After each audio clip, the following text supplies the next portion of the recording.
La rencontre tripartite initiée il y a 7 jours dans un hôtel au nord de la commune de Libreville dans le but de réformer le code du travail vient de livrer ses conclusions. Les différentes parties prenantes se disent satisfaites et invitent le gouvernement à poursuivre les efforts pour entretenir le climat apaisé né de cette dite rencontre. Monsieur le Premier ministre, au cours des discussions qui ont débouché sur la conclusion d'un accord le 27 janvier 2020, vous avez usé de beaucoup de sagesse et de haute responsabilité pour ramener la sérénité à la grande satisfaction des travailleurs. Nous voulons garder ce contrat de confiance en vue d'une paix sociale véritable. Sur ce, nous remercions l'ensemble des travailleurs, des participants, ainsi que les organisateurs de ce forum au nom de tous les travailleurs du Gabon jeudi. Je vous remercie.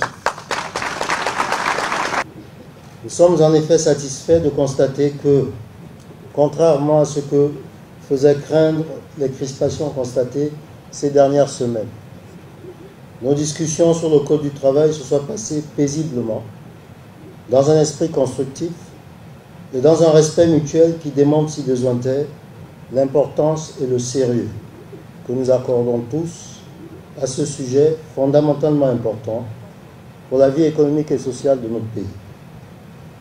Les travaux issus de ces échanges seront soumis à l'appréciation des experts du Bureau international du travail, a relevé la ministre de tutelle, Madame Madeleine Baird.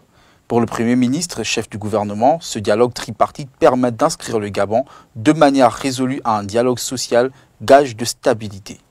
Nous compléterons ce travail de qualité avec le soutien technique des experts du BIT, que nous avons déjà saisi à cet effet, afin de garantir aux partis toute la transparence du gouvernement sur l'avancée de cette importante réforme au cœur de la politique de développement de son Excellence Ali Bongo Ondimba.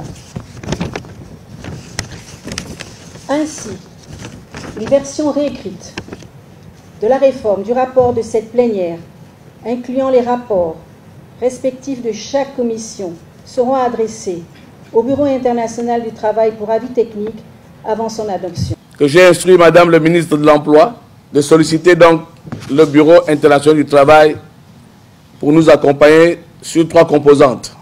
La mise en place d'un cadre juridique du dialogue social constructif et inclusif, permanent, en accord avec les normes internationales de l'OIT. La mise en place d'un calendrier d'élections professionnelles de l'ensemble des organisations syndicales, toujours en accord avec les textes nationaux et les normes de l'OIT. Nous proposons fin juin 2020 pour organiser ces élections. La mise en place d'un chronogramme de formation syndicale destiné à l'ensemble des leaders syndicaux qui ont la responsabilité d'édifier les structures de base.